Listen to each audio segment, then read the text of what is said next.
Hey, all right, I'm going to introduce Portland or DN National, the Decriminalize Nation movement that is national, with Larry Norris and Carlos Plazola and Aikutzi, and let them kind of share what's going on nationally and where we're at with things. So you guys have 10 minutes and I will let you know when that 10 minutes is up.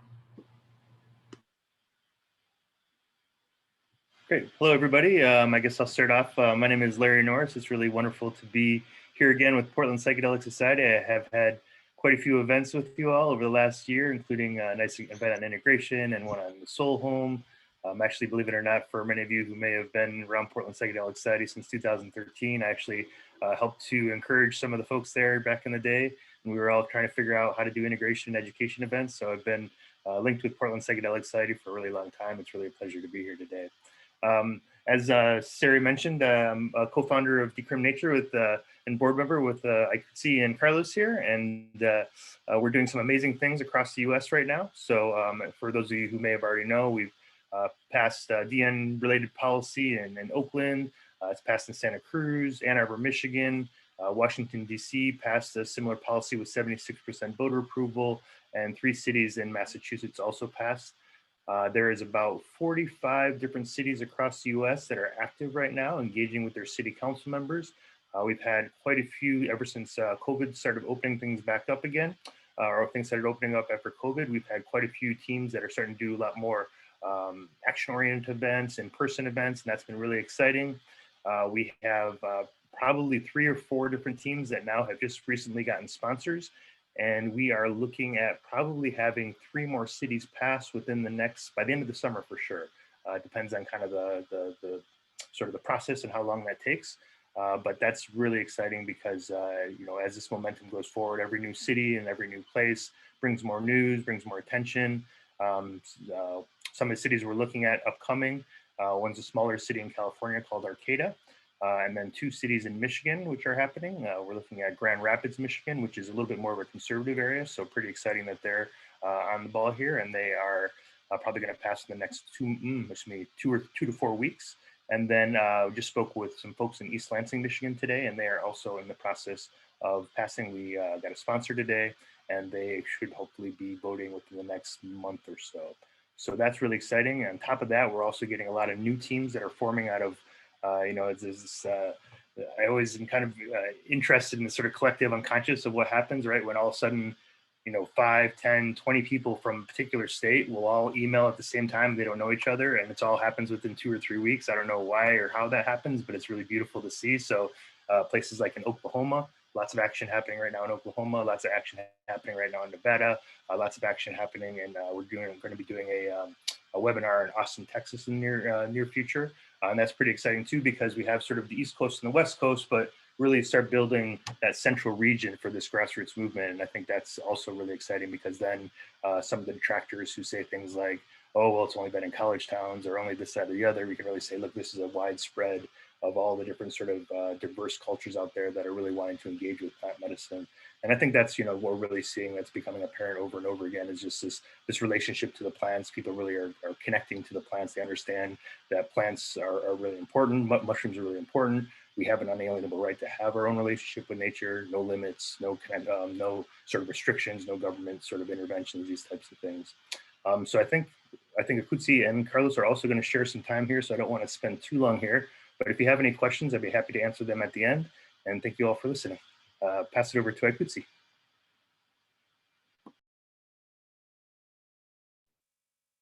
Hello, everybody. How are you? I hope you're all well. I'm Aikutzi. My other name is Angelica Valadez. I'm from the Wirarica tribe of Mexico, and my mom's an American anthropologist who's on the board of elders. I'm very grateful to be on the board of Decriminalize Nature and have a voice for Indigenous women like me, and for peyote. And I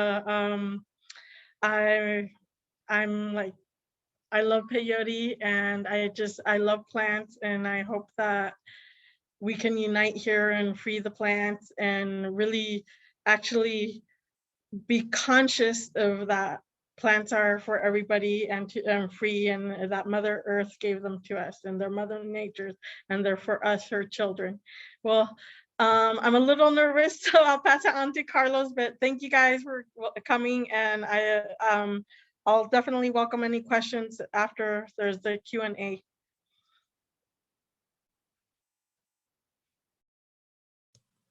Thank you, Aikutzi. It's beautiful to see you.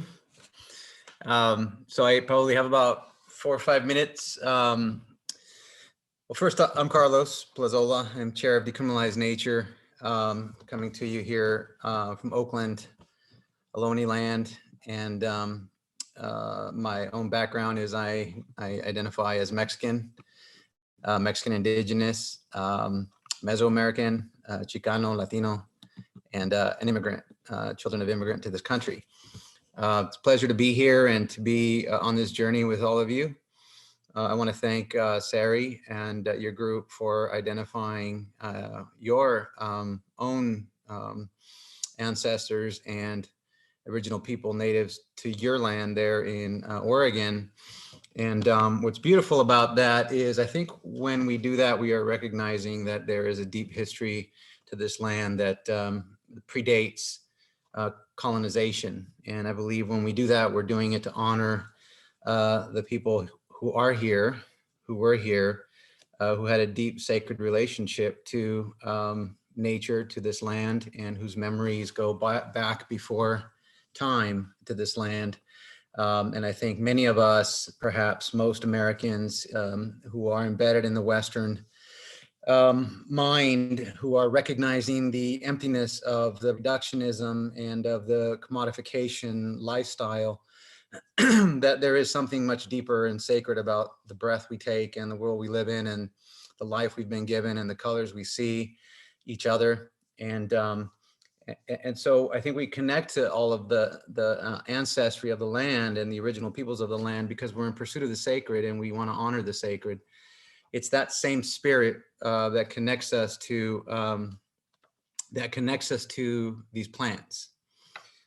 They are portals to spirit. They are portal to interconnectedness with each other. They're portals to our ancestry. They're portals to our own experience on this planet and to healing. And they were very instrumental in my own path of healing and rediscovery of my own ancestry. So I'm grateful to the plants. Always had a deep connection with nature, but there's something special about these sacred plants that really allow us to go into places that we otherwise could not because of the indoctrination that we get into this. From the moment we come into this world, the process of indoctrination begins. And the idea that you can get rid of all of that it's so difficult. So these plants are very generous in allowing us to get rid of that indoctrination and reconnect with spirit and walk this plane, both in spirit and material realm. And it's very beautiful to be able to do that. But we decriminalize nature. It's that deep sacredness, that deep connection with these plants that causes us to not want to divide them into quantities, into limits. And I think when we do that, we continue the process of commodification that's been going on for 500 years, 1,000 years, that has caused so much depression and isolation, sadness in the world. So we are fighting to retain these plants as sacred as our relationship with nature is sacred, with food, with water, with air. And so our ethos really revolves around protecting unlimited quantities with these sacred plants. And so to that end, we do want to inform folks that, and we're here to speak about it, that there is a large counter movement to our movement, which really seeks to commodify these plants, turn them into profiteering opportunities. And where we are not opposed to that, we are opposed to them, to commodifiers or corporate venture capitalists taking away our right to engage with these plants in a sacred way. So because of that, we do hold the line that there shall be no application of limits onto our relationship with these sacred plants. So we do want to recognize that there are groups out there, New Approach PAC, which is seeking to quantify for the purposes of eventually commodifying, because if you don't quantify, it remains sacred, and you can't commodify the sacred. So that's the journey we're on. We're seeing it in New York, we're seeing it in California, we're seeing it in Oregon, we're seeing it in states throughout the United States. And I'm just here simply to inform folks, because the more that we're aware that there is this effort out there to create scarcity, where we are trying to create abundance, then we can have a conversation. We don't have to vilify anyone. Let's just be realistic about the history in the Americas, in the world, and recognize that it's here among us. New Approach PAC is filled with billionaires and people who are pursuing the commodification using gesture marionettes, if you will, to distract. But at the end of the day, it is upon us. So we are calling upon folks to really help us stand ground on the sacred and help protect these our relationship with these sacred plants by preventing the application of limits onto these plants. Thank you.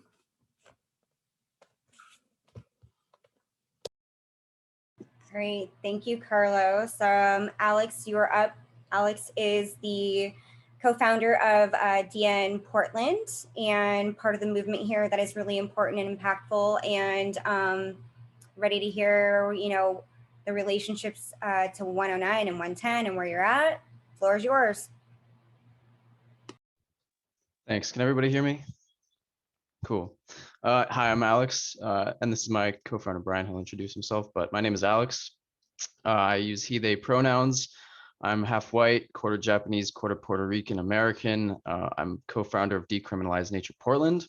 We've been here in Portland doing this work since early in 2019, following the victory of Decriminalize Nature Oakland, who we found very inspiring and decided to follow suit. In the time that we've been around, we've raised money from over 10,000 people. Canvassing face-to-face was our main outreach program. We also held multiple events with PPS. We also held our own events. And our ultimate mission right now, of course, first and foremost, is to restore humanity's inalienable right to commune with nature as we see fit. And of course, that means being able to do so in a way that does not have limits. Anytime you're talking about limits, you're talking about people enforcing limits. And that is, of course, a direct interference with our relationship with nature. So that is one of the first things that are in our mission, is to ensure that we always have the rights to do so. Of course, in Oregon, there's an interesting political landscape because of some initiatives that have passed in the recent years, especially in 2020. And our goal here is to now patch some of the equity holes that exist in both 109 and 110. And that's what I'm here to talk about for now. And our other mission is to represent perspectives that often get swept under the rug, or that just don't have large groups of people to represent them. So our goal here is always to make sure that all perspectives and all opinions are represented at the table when we're talking about things like sacred medicines and decriminalization. So in that, let's talk about the political landscape. As we know, 109, the Psilocybin Service Initiative, passed in 2020. And while it's really great that people can now use a licensed facility to access psilocybin therapy, there are obvious equity holes that need to be addressed. First and foremost, 109 operates under a profit system, and that inevitably comes with high barriers to access due to the cost of space, due to the cost of licensing, insurance. All of these costs are inevitably going to get passed on to the consumer, and that in their bill, they actually chose not to include decriminalization.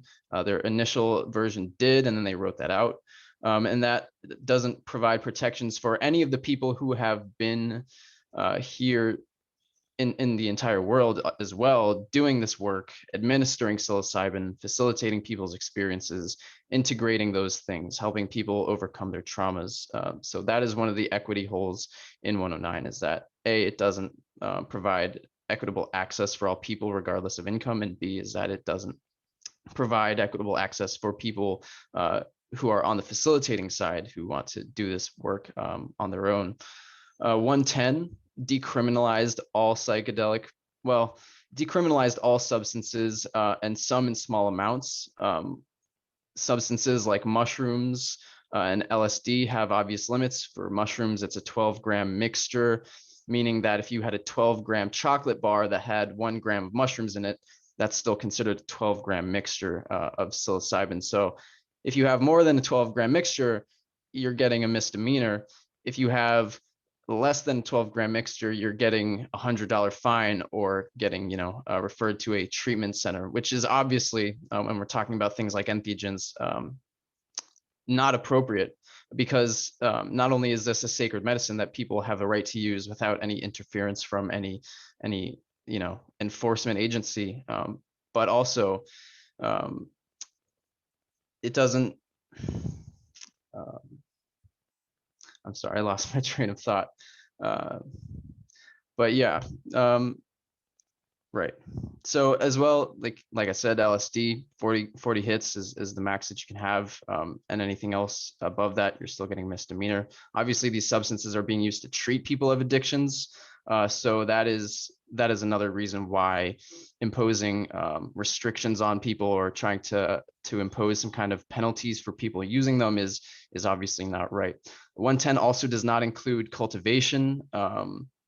Or administering in a group setting. It doesn't involve sharing, or if you are like transporting them, driving them from your house to your buddy's house or whatever. And so that is some of the equity holes in 110 that we are trying to address, is this lack of cultivation, this lack of understanding for what sacred medicines and their part to play in society is. Yeah. Additionally, it's worth mentioning that in Oregon, we are one of 5 states that has a constitutional law that already allows all people, regardless of race, to consume and to commune with peyote, which has been increasingly under controversy lately. But it's worth knowing that under Oregon law, as long as you can demonstrate a good faith religious intent, which can be as simple as having a certificate saying I'm using this plant or growing this plant in good faith religious practice, that is a reasonable defense for all people, regardless of your affiliation with the church or regardless of your race. So that is some of the political landscape that we are dealing with here in Oregon. It's very unique to our state. And so we are really trying to build on top of that to make sure that all the equity holes for all people are patched and covered. Like I said before, we are always representing the grassroots. That is what we are. As Decriminalize Portland, we are grassroots 100% funded. We are never taking corporate money, so that we can always represent the people rather than the big money interests. And that often means standing against things like limits and the commodification of plant medicines, as I mentioned before. Our ultimate goal here is just to make sure that this thing is done right, because people are increasingly seeing why this is necessary, especially the people who are in charge of 109 and 110. They understand that this is a necessary thing to happen because the equity holes are quite obvious. And so we want to make sure that it's done right, equitably, and that whatever passes, there are no more equity holes and that all people are protected. And so that is the landscape that we're dealing with. I think I covered who we are and what we do. I might have finished a bit ahead of my 10 minutes. I hope that's all right. I can sing a song, but maybe that's not the best idea here. So I guess now I can pass it on to co-founder Bryan. Take it away. Cool. Can everybody hear me all right? Cool. So first of all, I want to thank Portland Psychedelic. I'm Bryan Kim. I'm one of the co-founders of Decriminalize Nature Portland. I want to start off by thanking the Portland Psychedelic Society for hosting this event. I also want to shout out the homies in the men's group are here. It's good to see you again. I want to thank Carlos and Alex and Larry and Aikutzi for giving me an excellent introduction. And especially to Alex for talking about the equity holes that exist in measures 109 and 110. Because one of the principles, what I'm here to talk about is what decolonization is and how the decriminalized nature movements advances the cause. So I guess I should start with the obvious, that my ancestors did not come over here on the Mayflower. My father's people fled Japanese imperialism, my mother's people in Korea, and my mother's people fled British imperialism in Ireland. So even beyond like my status as a colonized person in the so-called United States, both sides of my lineage are intimately familiar with the consequences of imperialism and colonialism. So during this talk, during my short time that I got, I'm going to try to bring it on down to earth and speak in plain language that everybody can understand. I'm going to start with a broader general definition of colonialism and then talk about how the decriminalization movement advances its cause. So what is decolonization? Decolonization is the process that undoes, reverses, and dismantles the process of colonization. The United States and most of our entire modern world, our economic system, our political systems, our ideologies, these are all the product of a historical process of colonization. Okay, so colonization is the economic, political, and ideological conquest of land, nature, and people. It is the process by which our government, like the City Council of Portland and the Portland Police Bureau and the federal government of the United States, were all formed. What it is an enclosure, an appropriation, a stealing, and a division of the land and nature, which were previously whole in one, into private property. And it's the division of people into two categories, the colonizers and the colonized. And oftentimes it's the division of colonized people against themselves. One thing that's really important to remember when we're talking about like identities and cultural heritage is that individual like cultures are not monolithic. Okay, like there is no elected Asian leadership to tell you how to feel. Like there are different, like each of our communities is divided by different political and ideological responses to colonialism. And what I am here to speak for is the working class bottom up decolonial movement, rather than use my coloredness as a way to continue to advance the colonial agenda. It's important to know that, because it's like important to know that like this is an ongoing struggle. Okay, like colonization is not some singular act of violence that happened in 1870 at Wounded Knee, or any individual conquest of any, like the surrender of the Nez Perce. Like it is not a one and done. It is an ongoing process of material and ideological violence against colonized people, and it's one that continues to this very day. Like it's not something that happened and now the world is colonized. It is an ongoing colonial process, and it is carried out in modern times in like large part by the armed soldiers of the DEA and the American police forces. And they they continually work to suppress and discredit native spiritual practices, just like the armed soldiers of the US cavalry stole native land in the first place. We need to be really clear that entheogenic plants were criminalized as part of this colonial war against native people in favor of capitalist Christianity in the United States.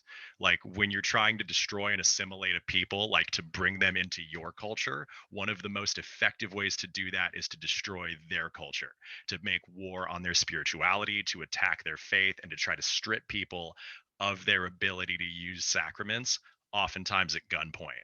And like whether it's peyote in the Wiharika lands that Aikutzi is from, or psilocybin here in Tillamook lands, the criminalization of these plants is part of this larger project of cultural genocide. And the same, like just exactly the same as the residential schools were. Like this is part of an ongoing strategic plan to deny people their access to spirituality.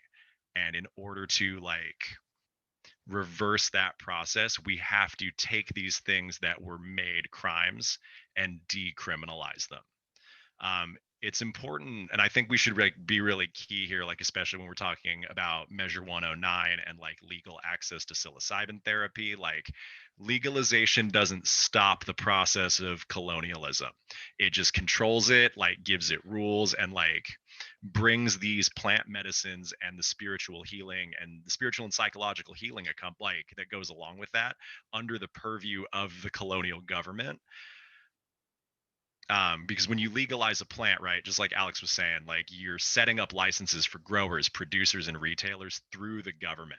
Like you haven't decolonized the plant at all. You've just brought it under the control of the same colonial government that you're now giving the power to collect taxes from and set regulations on, right? And like legalization is important for these large for-profit producers, but legalization without decriminalization is really, really terrible for working class people, for individual home growers, and for the people who aren't going to have the money to buy these colonial licenses. Like, it is a fundamentally corrupt and unjust continuation of these historical practices to restrict the freedom of people to natural entheogenic plants by whether they can convince this so-called government to give them a license to produce or not. You know what I mean? Like, these medicines were a common treasury for all, and they can and should be again. So that is why we are talking about decriminalization and why it is so important for colonial work. Like, at its core, decriminalization is about removing the legal power of the colonial government of America to use its material force against the people. Like, it's important because, and it's extra important because we already know that the effects of this material force fall primarily on colonized people. And just like Alex talked about, like Measure 109 keeps like this spiritual and psychological integration work within the colonial framework. It is part of and it's really sad and really interesting how now that like white Western science have decided that these medicines are okay, we can get legalization in which an unelected board is in charge of coming up with standards and practices for it, even though these are things that colonized people have been using for thousands of years for the same purpose. But it is only now that it's been given the legitimacy of white Western science that they're being legalized and put into therapy. And this is just another example of how colonial epistemology, like the ways in which you know things, is only through science. Like, your direct experience is invalid. If it's not done through a peer-reviewed study, it doesn't count. That is a fundamentally Eurocentric and colonial way to look at reality. And like, science is important, controlled studies are important. It's really validating and good that we have scientific proof that these things are really helpful, but at the same time, it is absolutely an ideological construct that that's the only way you can really know that something's helpful. And Measure 110, just like Alex was saying, like, it keeps the entheogenic plants, like it keeps possession as punishable by a fine. Okay, and like, that is not full decriminalization. That is a partial decriminalization, because as long as something's a fine, that's still technically against the law, just like speeding is. And when they have probable cause to search people, they can continue to use the possessions of psychedelic plants as probable cause to invade your space, to search you, and oftentimes like assault people. And we should not, especially here in Portland, given our particular police department's history, but all over the country, we should not leave it to the discretion of individual officers to decide what level of force to use when it comes to sacred plant medicines. We should decriminalize that and remove their power to act. So that is why, like, succeeding here in Portland specifically, because as a cultural revolutionary capital of the United States, like, we were one of the longest protesting and most militant around the country. We need to win here in order to send the bellwether to the rest of the states around the country that this is the right thing to do. We have a district attorney that can pull it off, and if we can build the power of the people here to lean on this colonial government and force them to do the right thing, we will be taking power back from it. So yeah, thank you all for listening to me. I really appreciate your time. Please remember that decolonization is not a word. It is going to require material changes to our reality in order to come into effect. We have to give land back. We have to end intellectual property control over these plants, and we have to end the power of our government to interfere with people for communing with nature. Thank you.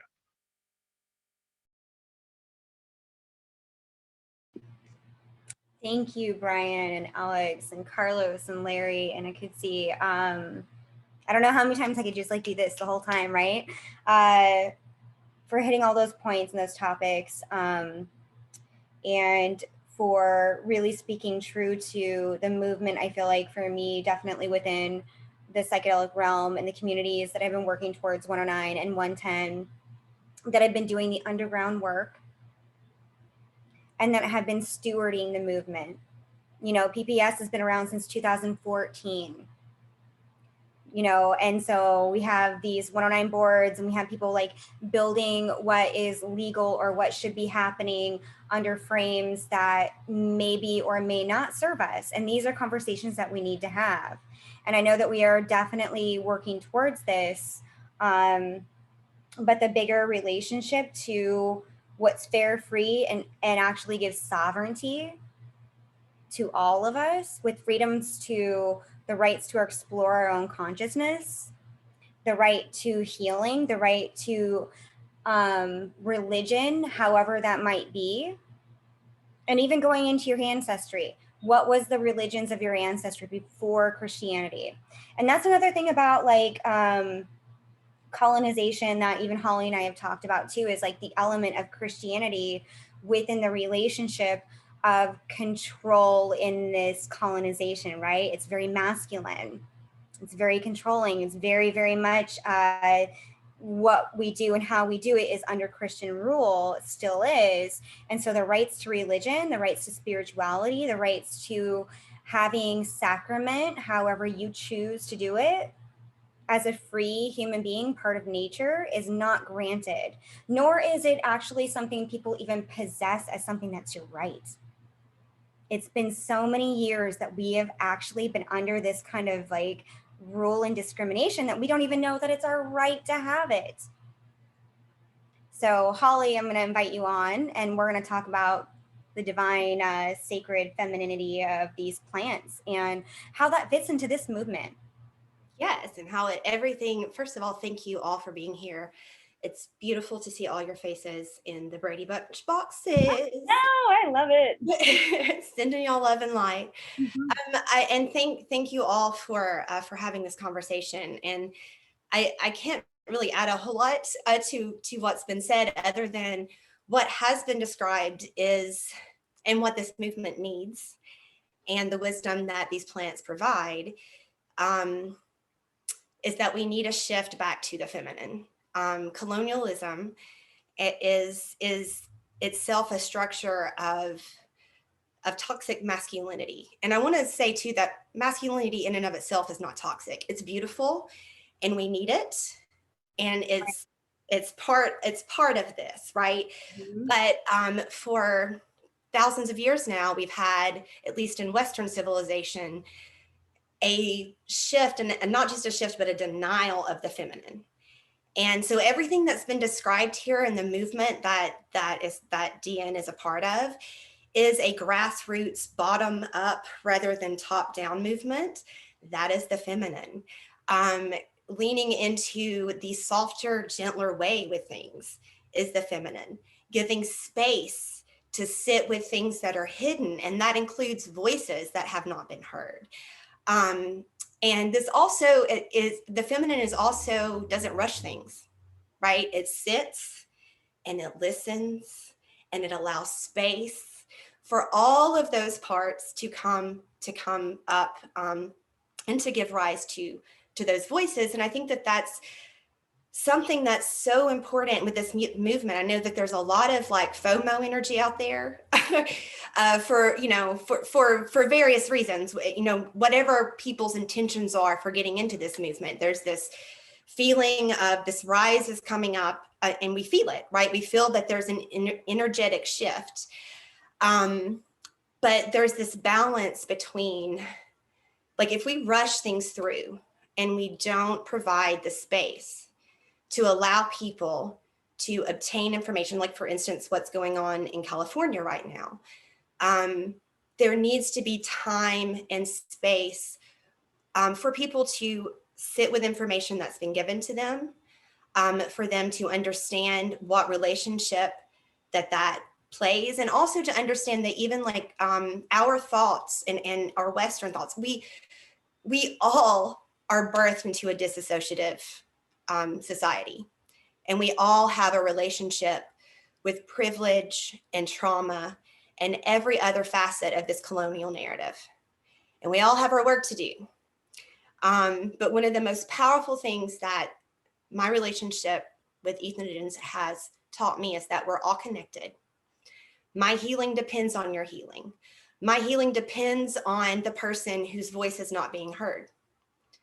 And part of doing this right is providing the time and the space for everyone to be heard. There is a most loving way to do everything. There are a million ways to do anything, right? But there is a most loving way to do it, to do this. And that is, I believe, to, again, listen to people and give them the space. That's all I got to say, except for I love y'all. Love you too. And I'm gonna like piggyback on that a little bit and just like kind of reiterate,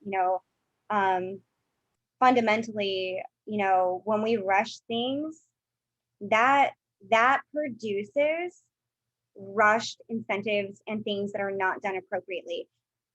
This is not something that we need to rush.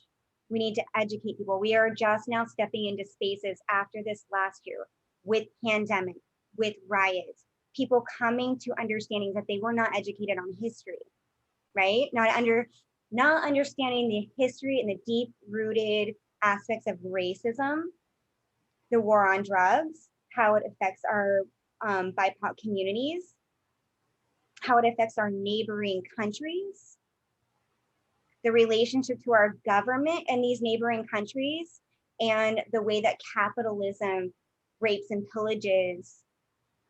And I say that with love and light, because we know resources, right? To make a dollar. When we hurry these initiatives through, there is a message of inimportance, because it's only important to a certain class of people. And when you're using the terms of decriminalization and then you put limits on it, you're not encompassing all people. You stand for the people or you don't. That's as simple as it gets. You stand for all people, and especially those people that cannot stand for themselves in the same way. You use that power for good. And when you use this medicine, you understand that. And that's the divine feminine energy. It's mama energy. It's everyone's children energy. That you will hold those people up because they cannot hold themselves, and you love them through it. And anyone that knows in this movement that uses this medicine, and again, for me, over 20 years, that's love and light. That's what this is all about, is this movement of shifting. And what does healing meaning, right? What does giving people power, giving their love, giving their space to explore, and just giving that support, no matter what, not with gains, not with hidden agendas, not with capitalist mind thought, not with colonial mind thought, not with religious mind thought in the sense of Christian colonialism, because we already understand that makes people sick. We already understand that makes people hurt and suffer. We already understand that makes trauma happen. And we have been in this in the last year more often than not. And again, just like what Bryan's saying, our state fought harder, the longest history standing of protest. That's big. We have a voice. We have something to say. And when you walk out into your neighborhoods right now and you see all the tents in the streets and you see all the hurt and the trauma, remember that it's everyone's job to step up. It's everyone's job. We all are connected. My love for everyone is the same. And that's what this medicine really does bring. And that is the divine element of it. And when you do integration work and you work through it and you get to empower people and you get to remind them how special and amazing each individual is, that builds community. That's revolutionary. And that's what I feel like this movement is to me, is like reminding ourselves what is the sacred rights of our individualism, and also within community, and also within society and civilization, and what that looks like, and whether we have control over that or not. you have more control than you think. And that's a beautiful thing. It's scary and it's vulnerable. But this is a great movement to really understand, like, I mean, I guess for the psychedelic movement, how many people have been doing this work? If it's not accessible to all, it is neither equitable nor revolutionary. So with 109, you're looking at insurance, you're looking at cats, you're looking at sourced, synthesized medicine. That's another conversation within itself, which I've had many times as well. It's like, why do you need to mess with nature? It provides. And we've known this for thousands of years, that it provides. That is a capitalist move, and that is what's happening right now. It's appropriating a cause. And I think it's important to note that also what's happening within this shift is not just it is a shift in a change of healing modalities, that these plant medicines, and that is the feminine as well. You know, Western medicine served me well. I mean, I'm at the best it could. And I say that as someone who had access to it, right? So I had access to it. But it still limited, it limits those even who have access, because it is a modality that is based it's a disease-based model. So therefore it's going to produce disease-based narratives. And it would get you so far. And then what is amazing about these plant medicines, and again, the divine feminine, is this embracing of all of us, all of the parts of ourselves, is what I mean by that. Mm-hmm. And it allows for a different kind of healing. Like I have complex PTSD, and you know, thanks to Western medicine, and I am very grateful for this, I know how to babysit my brain. So right, I know all the tricks that I need to do when it gets triggered. But what I got from my relationship with plant medicines is the ability to embrace that broken little girl that then provided me with healing that I the only other way that I know to say is that it's magical. Like I woke up today and I was love and light and motherfucking sunshine. And it's because of that, right? And that's something that, again, everyone should have access to. So it's not just about the fact, and that's what 109 is limited as well, is that it's taking medicines. And for some people, that's going to serve a certain amount of our population. But it's still keeping it in a modality that is not going to serve everyone. No. And when you think about like the issues around it, right? So we already know that these medicines are non-addictive. We already know that they heal addiction, which is where that relationship with 110 should be working together. How are we changing the recovery system? Because we know the recovery system doesn't work. We know it's like a jail bait of circulating people, mostly people of color, mostly people of poverty, actually, in the jail system. It doesn't work. And that is generational trauma, and it's got to change. So there are a lot of things that we have to really examine and keep these conversations going. And I'm glad this is going to be happening once a month. It is Q&A time. I'll hold space for questions. And I just want to say thank you again for everyone being there and here right now. I'm present and available. So if you have questions, you can put them in the chat. You can raise your hand, however you want to do it. You know, there's always great questions about, you know, our relationship with 109, 110. You know, what does healing modalities look like? So if anyone has questions, even cultivation, that's a great topic. That's a really great topic. I think another important topic to talk about also is when we're talking about limits, right? The question is like, why limits? And like, what is the motivation behind that?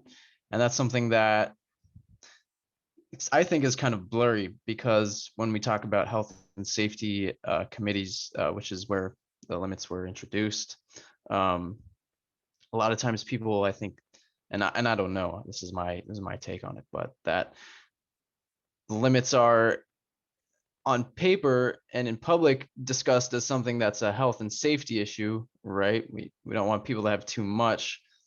My take on it is that it's more of a corporate profiteering thing, right? Because just like we have in Oregon, you know, with cannabis, we have so many people that are unhappy with the way the system is rolled out, and not just that, but the fact that people can't have limits on how much they can grow themselves. It's not, you know, there's nobody overdosing on weed just because they have more than 4 plants growing in their backyard. So I guess this is more of a thought-provoking kind of interlude into if anybody has anything to add on this, but like the question of like why limits and what is the reason stated and what is the actual motivation behind those. Yeah, I'd love to speak on that if I may, Alex. Back in 2004, I was with council president's office in the city of Oakland when we were first decriminalizing and then legalizing cannabis. We didn't know better at the time, but you know, we wanted to pass something to create dispensaries. Again, this was in Oakland, and so the knowing that we were going into a council that was pretty trepidatious about the whole idea of decriminalizing cannabis, because at the time, you know, there wasn't as much education about plant medicines as there is now.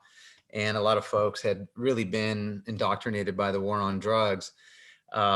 We collectively, the office, city council, proposed limits in order to pass it. There was absolutely zero justification. None. And so it was really just political expediency. So that really at the end of the day, and it's to placate fear, right? At the end of the day, but what we're trying to do with plant medicines is diminish fear. So, and so what we're seeing, and so that's the reason and the motive now, at least with those who are pushing limits, is to create scarcity. Because if you can create, particularly in California, what they just did is they put limits on transport. Transport means that if you're, if you can, you know, you can grow as much as you want, but then the minute you hit the street in your car and you're going to a ceremony, you have to prove to a cop that there's going to be as many people as yours, because they did aggregate. So if I can have 4 ounces and there's 20 people there, theoretically I can have 80 ounces, right?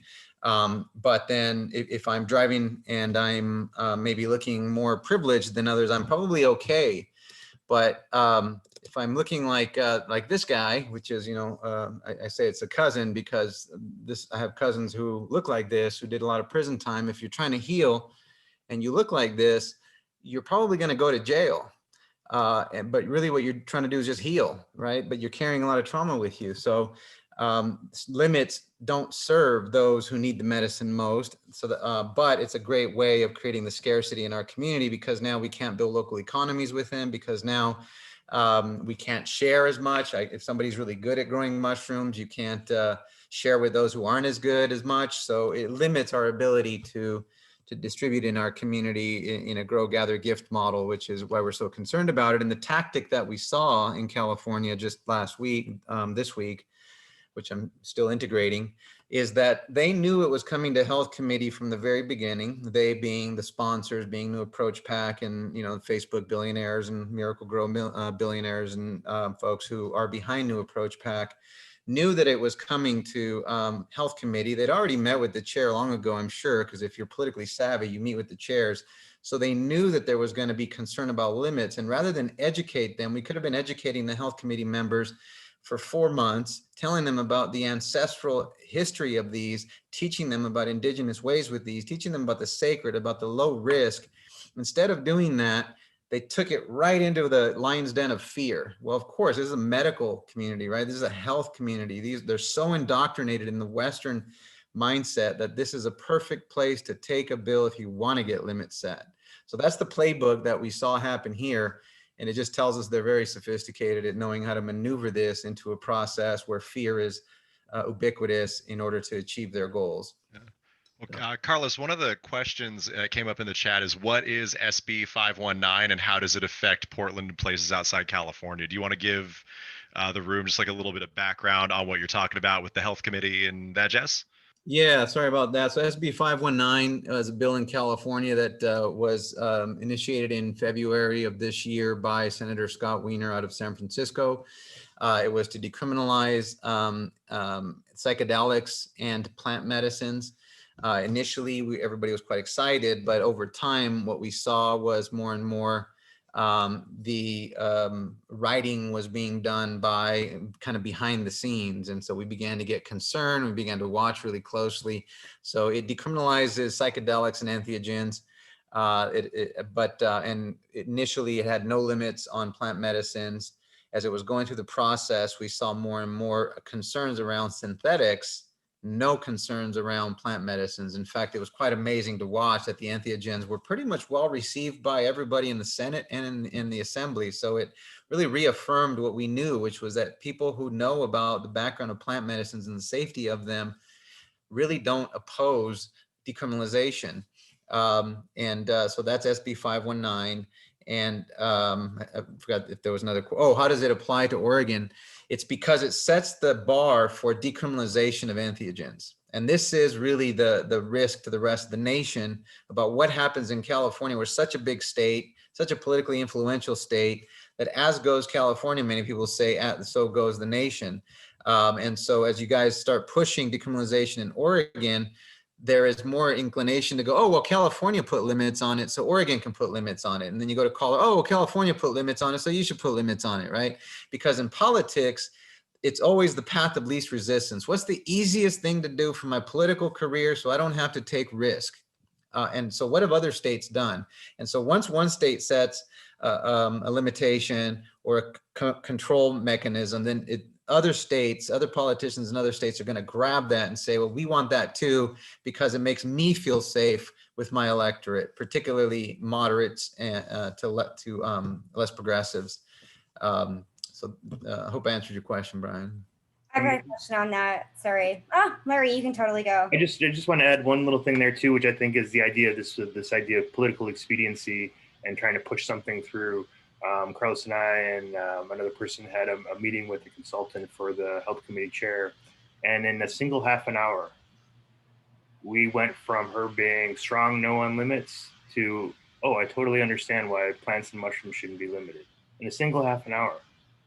If we had a little bit more time, we could have probably talked to every single person on that committee and had them understand why it is that we have an unalienable right to nature, that you can have 700 pounds of tobacco in your basement and nobody cares. You can have 500,000 bottles of wine in your basement and nobody cares. And we asked her, well, what is the concern? What is the fear? And she's like, well, it means more recreation. Okay, well, we need to get out of this medical recreational dynamic. This is, again, that colonization model with the epistemological value of medical is so much that everything else is fooling around. Doesn't talk about spirit, doesn't talk about sacred, doesn't talk about relationship to nature, doesn't talk about community, talk about any of that. We're talking about medical or fooling around. So that's the mindset, right? And so that was one aspect. The second part was like real Minority Report style, like basically arresting people for things they might do. Like, well, if you have more than a certain amount, you might sell it. So therefore we have to arrest you because you have more than that certain amount. So we've kind of come up with this terminology, which is really trying to reframe, because this is all word game. We're all playing word games now, right, in politics. Allowable amounts. You think, oh, great, they're allowing us some amounts. That's so nice of them. What we're really saying is, when can we enforce? When can we arrest you? You got to switch it. We got to really be aware of the language that's being used by people that are working in this political game for a really long time, because those words are really easy to trick the general populace. Oh, wow, look, they're giving me a right to have a relationship with nature. How nice of them. I think we just have to really be aware of that as we're moving forward in all these different political dynamics. Because even like I was saying, with just one half an hour, a simple half an hour, if we had another week or 2 weeks, 6 months, we would have probably had everyone on board. And I think there's that other element too. And I'm not against LSD and MDMA being on there, but it immediately went everybody ketamine. They went this because people consider those to be more recreational drugs, quote unquote, right? Not sacred material, not sacred ancestral plants, those different types of things. So that again shifts that. So now we need to limit because again that recreational framework, right? So I think that really speaks to, as we look forward and move forward, and there's some other statewide legislation, so simple. Michigan, Vermont, simple, beautiful legislation. It's not 50, 100 pages of complex legalese that you have to read 500 times to be like, what's going on, right? Very simple. Just take it off the Controlled Substances Act. They're not regulated anymore. We just plant some mushrooms. It's like tomatoes. It's like, mushroom. It's like, citrus trees. It's like the Polaris grass that grows everywhere that has DMT in it, or all these other plants, So that was one thing that I think I was really kind of amazed by, was that, we got this pushback like, oh, we have to do this. And then in a simple half an hour, we were able to move somebody from a strong no to a pretty much, oh, I totally understand what you're talking about. And we've gotten 53 out of 54 council members to say yes across the U.S. and in seven cities. Just simple education, open with the heart, tell the why, give the science data, and then talk about ancestry. And we've gotten 53 out of 54 council members to say yes. It's all about education and having the time to educate, and we can win. It is definitely destigmatizing, right? So we're deconstructing these conditioned ideas of what not only, MDMA or LSD or ketamine has had on society, but also like the natural spirit plants. Because they've been put in one space. We're really looking at like coddling the comfort of people that don't know. And the people that don't know typically have more edge in the decision making. That becomes problematic.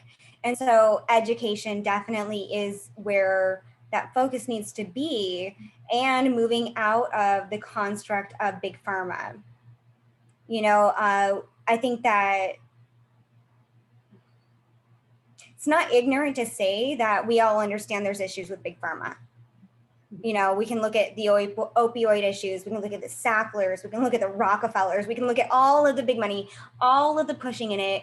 Like, we can look at all of the issues within big pharma and understand that it's a broken system based on big pockets and capitalism. And it doesn't help us heal. And even what Holly said, thank you for the Band-Aids. Thank you for the tools. Thank you for helping me kind of work around myself, right? The only thing that has really helped is going back to the sacred, connecting with ancestry, connecting with what is biologically ours to connect with, doing the integration work, having community.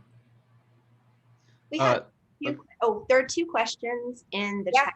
Let's check out the That's questions. my job to keep up with that. I know, do the questions, go. All right, so one is from Eric, and Eric is basically, actually, Eric, do you want to unmute yourself? And you can't, but maybe I can get you to do that. Oh, wait, I just muted you back. I'm sorry. There you go. You should be able to unmute. Yeah. Okay. Sound check. Yes. 1 2 1 2. 1 2. I'm coming from Olympia, Washington. As I put in the chat, coming from Steadchast lands around the mouth of the Deschutes River in the Puget Sound.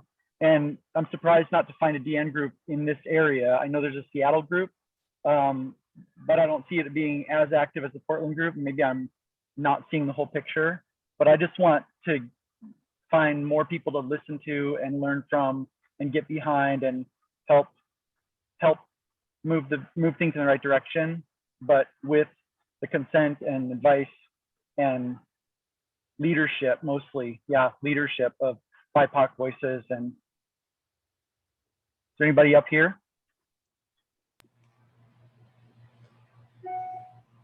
There's some folks up in Olympia area that we can connect you to. There was a group that was active there, and there's been a few groups of decriminalized nature around the U.S. that have received solicitations to shut their groups down in exchange for funding.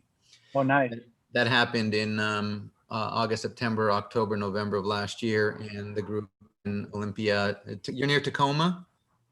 South of Tacoma, yeah. Okay, but I think there was a Tacoma Olympia group, Larry, Okay. if that's right, and that's the group. One of the groups. There was about 10 or 15 groups that were solicited for money to shut down, and that group, I believe, was one of them. So we do need a group up there. We do have some folks in that area that we can perhaps connect you with who might be interested in opening again if you send us an email at decriminalizenature@gmail.com. Decriminature@gmail.com. Thank you, And Larry. you can also drop your information in the chat box and we'll email you.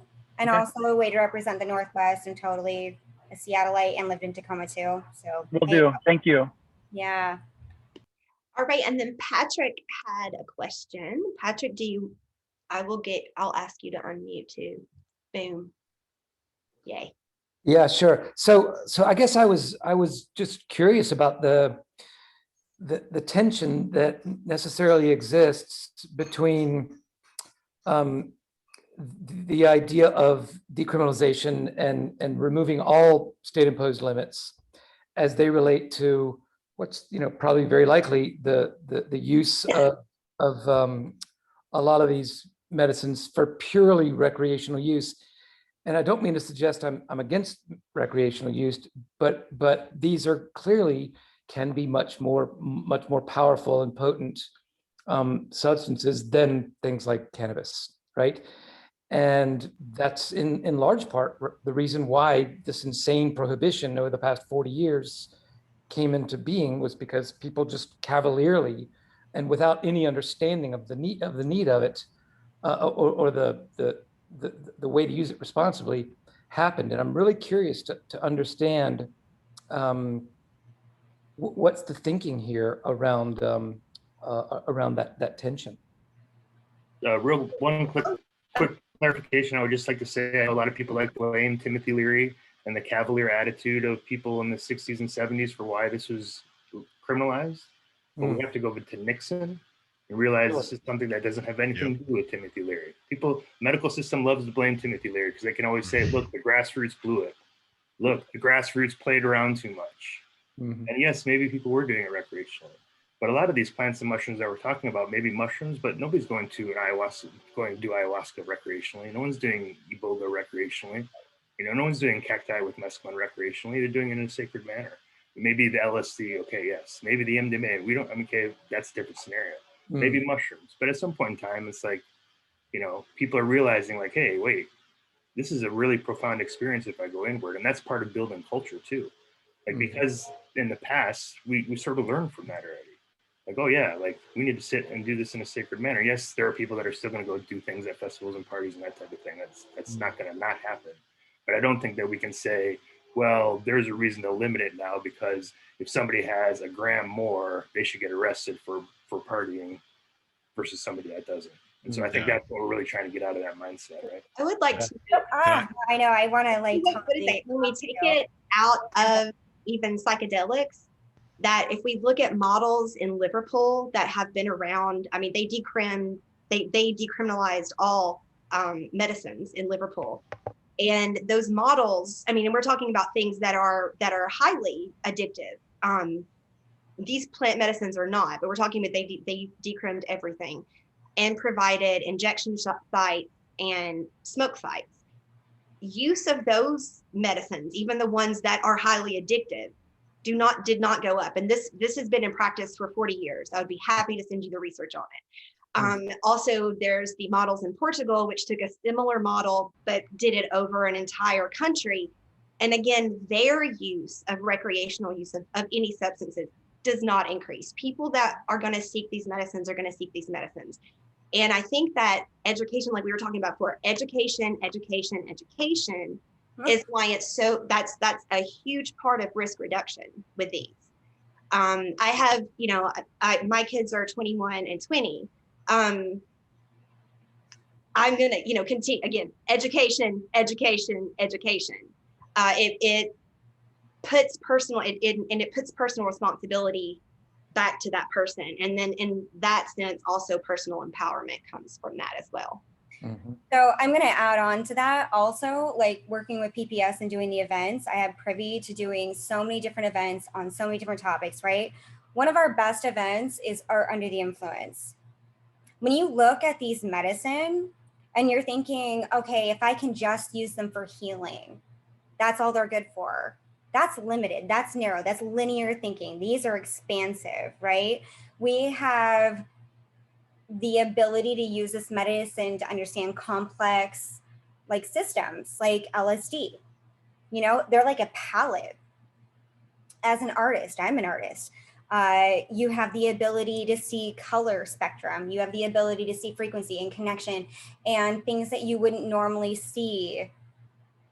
You know what I mean? Like there's a, and it's not necessarily that recreational term is damaging. That's a colonial term. Yeah. Sorry, I I just want to add on, like, because like from a historical, like, decolonial context, like, it is really important that we know where the drug war came from, right? Because if we believe that the historic problem is people's experimentation, we're gonna want to limit that in the future.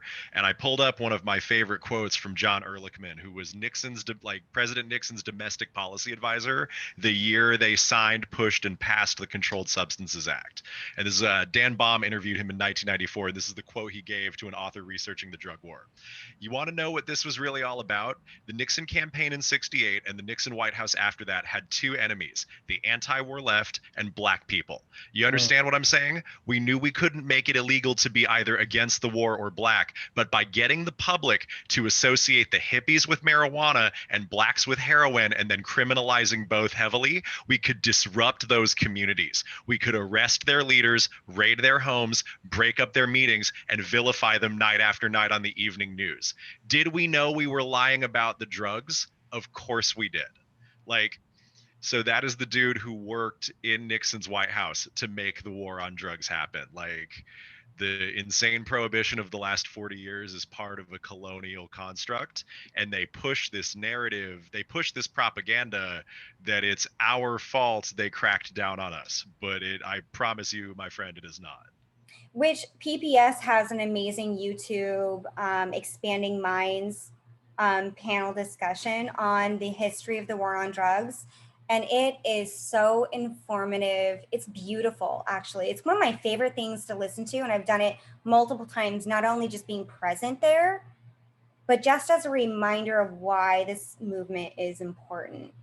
And also I'm gonna say historically, so I do a group with PPS, the Psychedelic Scholars, on art, religion, and history. And just talking about the history of cave drawings in ceremony. Art is integration. We examine the world around us. We're taking everything in. But when you're doing it on a ceremonial like aspect, or when you're doing it, and I say recreation is such a damaging word. Like, it's not the word that serves us. When you take that medicine, you're practicing sacred connection, divine connection. That is not, it's like ritual, it's religion. And so then the processing and the integration work and the things that you create are this beautiful element of growth that you get from that medicine, right?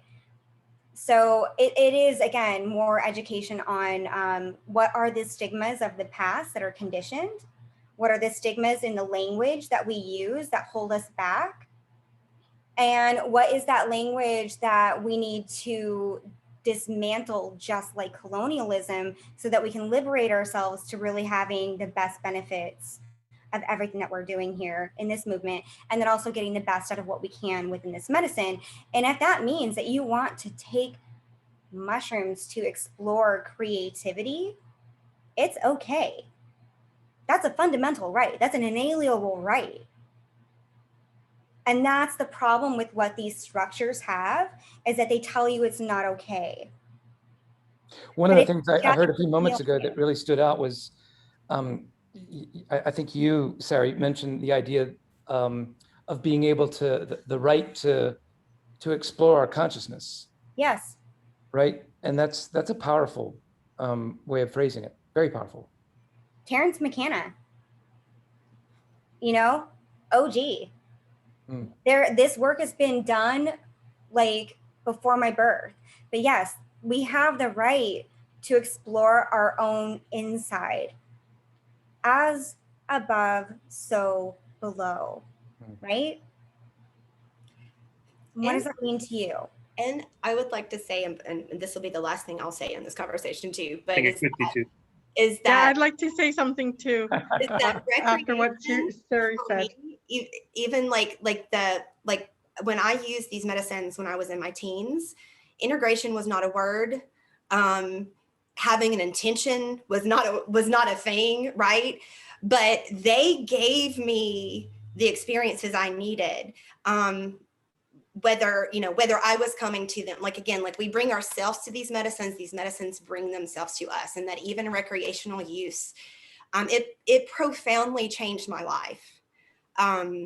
It put me on a completely different trajectory, and I didn't understand that even until I was in my late 30s. But if I had have done integration work earlier, I would have had those magical experiences that I've had when I came back to them in my late 30s.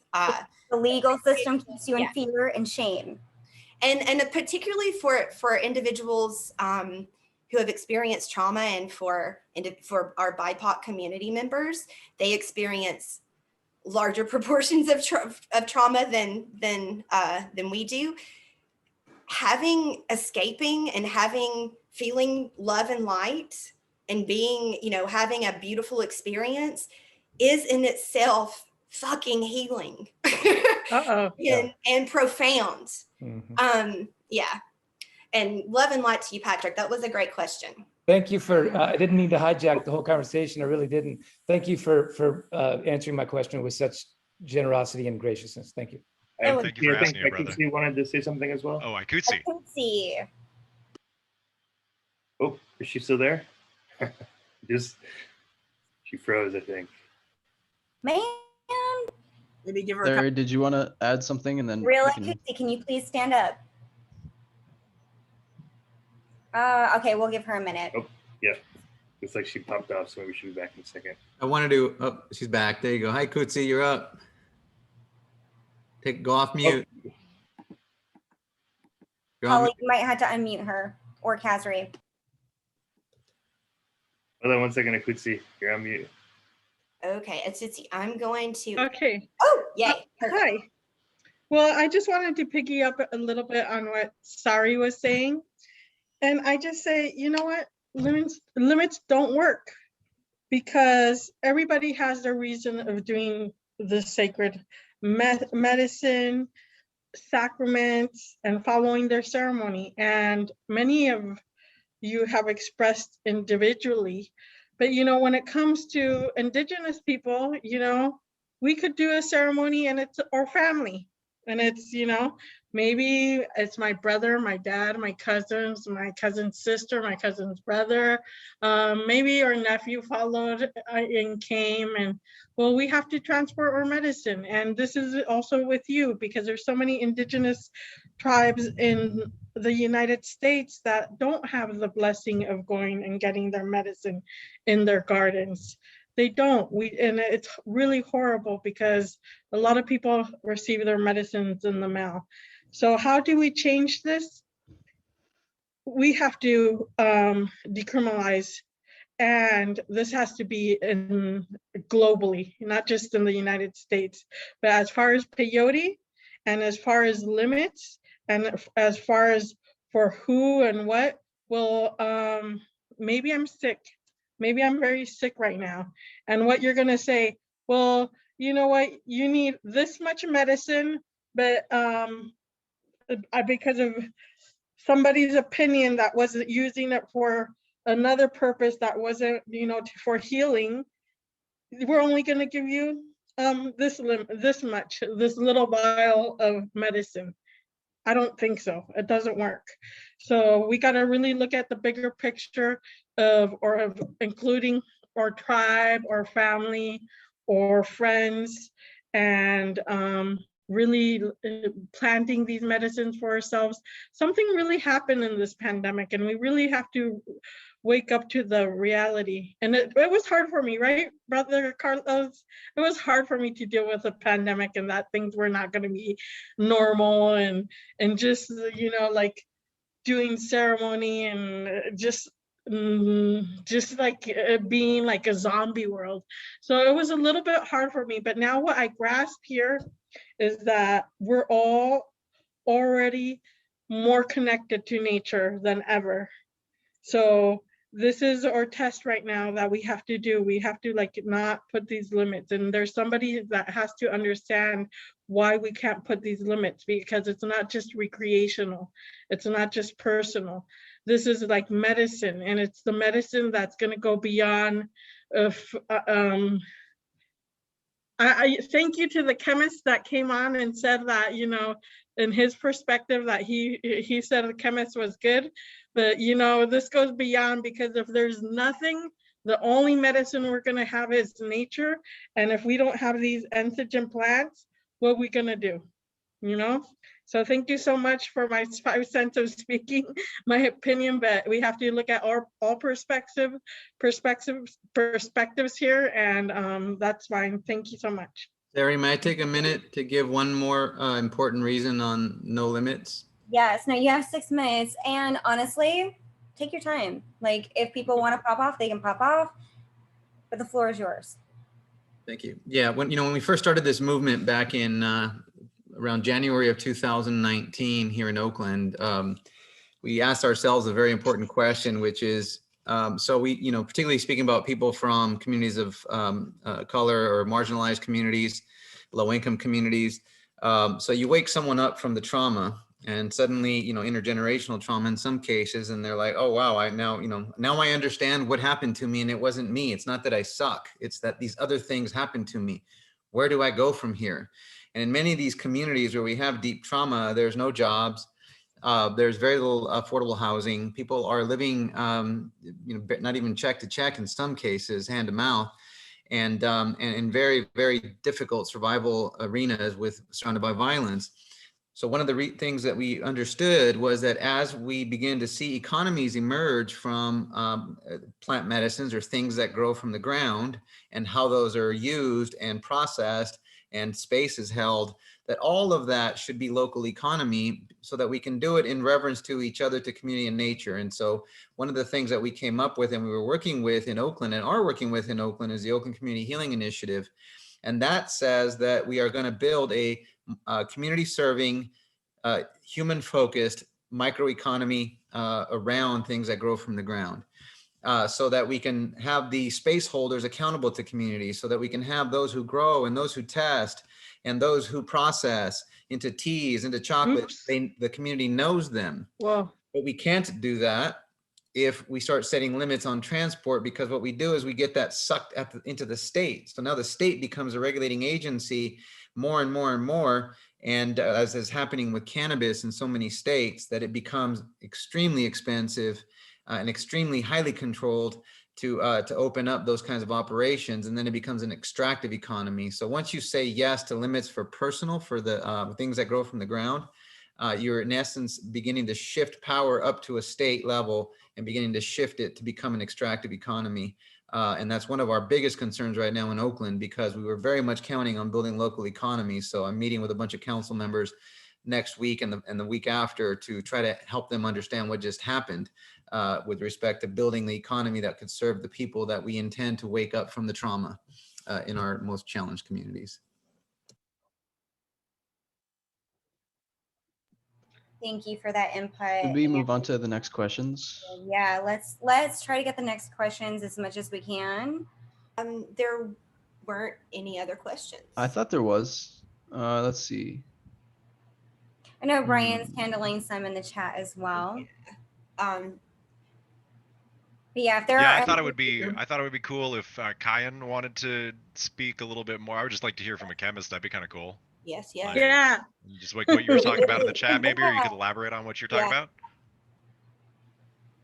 Can you? God, putting me on the spot, Bryan. Why are you doing that? Jesus.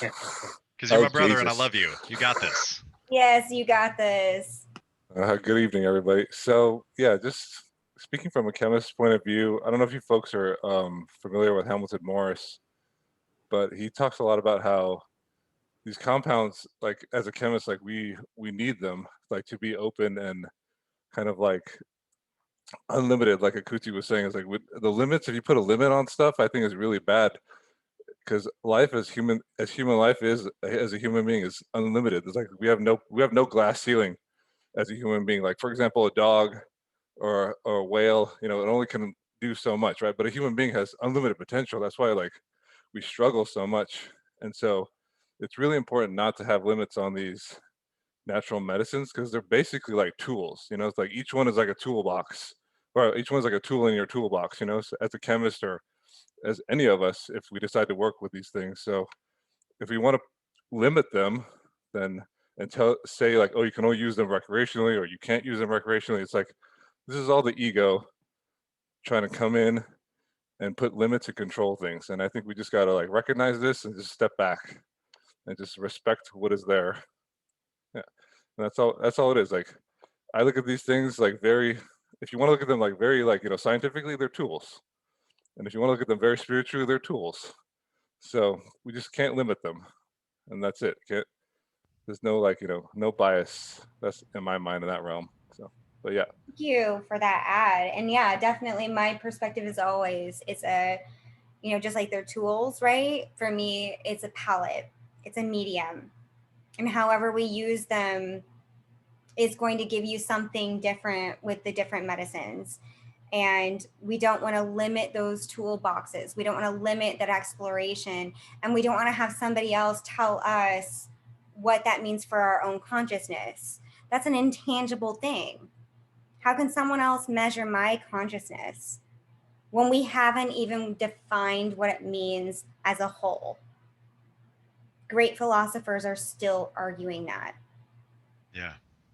Well, and just to speak on like what you said about tools, you know what I mean? And like they're both spiritual and psychological tools. I think that that's really important to remember because good tools like can serve multiple purposes. You know what I mean? And I think it's also really like this is one aspect where I think the development and criminalization of synthetic psychedelics can actually help give us a lot of perspective. Like Ali, one of the books that really helped me along my psychedelic journey was Alexander Shulgin's Phenethylamines I Have Known and Loved. Dr. Sasha Shulgin, he was the first one to synthesize MDMA, the entire 2C series, and he initially synthesized MDMA to be a tool in couples therapy to help people connect. You know what I mean? And I think at the end of the day, like the fact that these, like the first issue of Phenethylamines I Have Known and Loved had all of his chemical formulas in the back. Like he was sharing them openly so that people could go out and synthesize their own LSD and their own MDMA and their own MDA. And it was after he did that that they became criminalized. So there was this like beautiful and brief moment where these things were available and they became criminalized. And I think it's really important to like, it just really helps highlight for me that like this process of criminalization is a historical process, which means that it's not eternal, it's not immutable, it can be undone by new historical process. And I think that that is what Decriminalize Nature is here to do. Yeah, brother, thank you so much for speaking, man. That was super helpful and amazing. Well, I think we should also like, we'll remember Charlotte Fiji and how CBD helped her with seizures, and really take that into consideration, how these medicines really change lives and help people. And like, I know she's in heaven now, but like, I think this is so important because that was such a big breakthrough. And there's so many more breakthroughs to come after that with all these antigens being decriminalized. So thank you so much for this conversation. Thank you for joining. Sorry, Larry, go ahead. I just want to add one other thing too, is I think I don't remember who were we talking to, Carlos, today, but this came out, or maybe it was on Clubhouse with Sarie and others as well, but we're talking about even the process of like, you know, the scarcity mindset. We're all kind of stuck in that still. So we're like, okay, we can grow this amount and then we're going to have this much. And then, you know, I got to use it for myself because I only have so much. But like all of a sudden, boom, you know, Carlos talks about his beehive. All of a sudden, boom, you have 30 pounds of honey. You're like, well, I can't use that for myself. So it forces you into a community mindset. It forces you into a, how do I relate to my friends and my family and others? If you're not already in that mindset, it's like, I've got so much here. What am I going to do with it? Wait a second. And these are gifts I can give now. These are ways to connect with my community. And so it's another aspect of this sort of this sort of structure that we're in, that we're so kind of worried about us individually as individuals, and individuals, you know, it's good to know yourself and it's good to know, you know, what you need and that type of thing too. But really to just sort of be in a process where you can expand out and be like, I don't have to worry about myself anymore. I can freely offer this material to others. I can give away my honey, as Carlos likes to say, to all the people that I know and love. And then maybe the people that they know and love, give 2 to my friends so they can give it to their friend. Like, what a beautiful sort of transition out of this scarcity mindset into this sort of community-based mindset. I think that's, again, part of what we're trying to do here, is really sort of get us out into our community where we are supposed to be healing together with these plants and mushrooms. Oh, I'm gonna snap to that.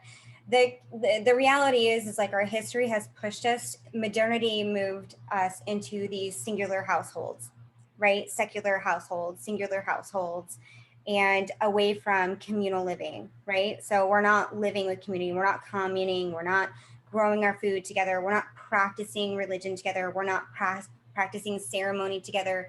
We are all so separate, we don't even know where our food comes from, you know? And so the idea that you're actually putting here out there, Larry, is exactly right. It's like, that's tapping into the nature of our being, that we're social creatures, that we need community, that we need our tribe, we need our people, we need to actually like herd immunity. We're in a pandemic because we live so separate and there's all these viruses happening. Like, I could go like deep into that, but like, it's the way that our structure of living has really pushed us forward. And we need to get back into that space of not only healing, but living, where we are connected with our people. We are connected with our neighbors, that we are connected with the food that we are growing, and that we are growing our own food. You know, Sarie, I think that we really got to go back into like the feminine about this, that somehow we're going back into like birth, you know, we're going back into the womb. I'm gonna suck you back in the womb. We're having a rebirth here, you know, we're still in the wombs and we're like figuring this out, and we're gonna like, you know, see the light pretty soon, and we got to be ready for that. And I think that one of the things about being born that is that incredibly affects us is how we're born. You know, a lot of us are homeborn, there's hospital births, there's all these different births, but it's just like such a traumatic event. So let's make like this birth different and beautiful, and bring everybody together, and like we're here all larger consciousness together to make this a bigger birth and loving birth. And one of the things about the femininity about this is that, well, we get to have these plants hold space for us and teach us and hold us and something that we lack, and especially with what we're going through the pandemic. So I hope we can really come together here and grow and have this rebirth. And also have the patience, because, you know, we're stopping and panicking, but I think this is all part of what the process is of like completing a rebirth.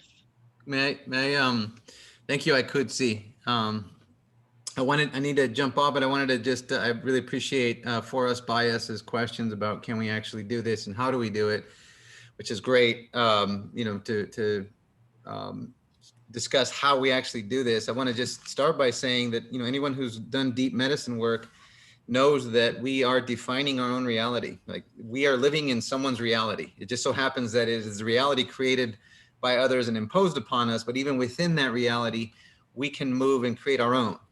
However, we can together change collective consciousness in the world just by doing this, number one. So one is expanding collective consciousness and getting information out, especially with social media and the ability to actually participate in the making of the messaging across social media, which we're doing, right? And so I think one of the cool things is that we, Decrim Nature, the movement, all of you, are on the cutting edge of transforming the entire idea about what psychedelics is to begin with, and then how we engage with these plant medicines through this process. And the whole idea of changing policy in 7 cities. We've been the most successful movement, if you look at it, in the last 2 years, and we've only been alive 2.5 years as a movement, right? And we're actually beating, in terms of momentum and gaining momentum, the capitalist movement, which has been about 20 years in the making in terms of the research and now manifesting as policy making. Yes, we're up against big guns, but what we have is people. We have people and we have the ability to communicate and share ideas in this way. And now it's coming to Oregon. The battle is coming to Oregon. The battle's in California. We are going to win it. We're going to keep doing this kind of thing.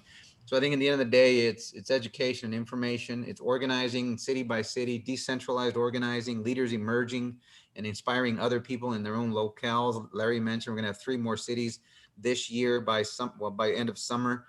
Detroit's coming online soon. That's going to be a big deal. And so we just keep plugging away. We just keep sharing information. And the biggest thing that can stop us is us. Because when we start becoming fearful of engaging and challenging, and then we stay quiet, that's when we lose. But I don't see that happening with this group because there's just too much momentum and No. Thank you. And it is like Carlos, that's empowerment. That's giving power back to people. That's building community. When you allow people to remember they have a voice and it's valid and it's sacred and it's theirs to have, that's where it happens. And that is important to keep having these conversations to remind people that they have a place and that they're important and that they're valid and they can have empowerment. Masculine or feminine. And there we go. I hope y'all realize that, you know, bringing these things up, I do that only because, you know, I have been working in drug policy reform for quite a while and, you know, have ran up against a new approach pack and for in my own career, just really a lot of things. You're cutting out a little bit. A lot, so,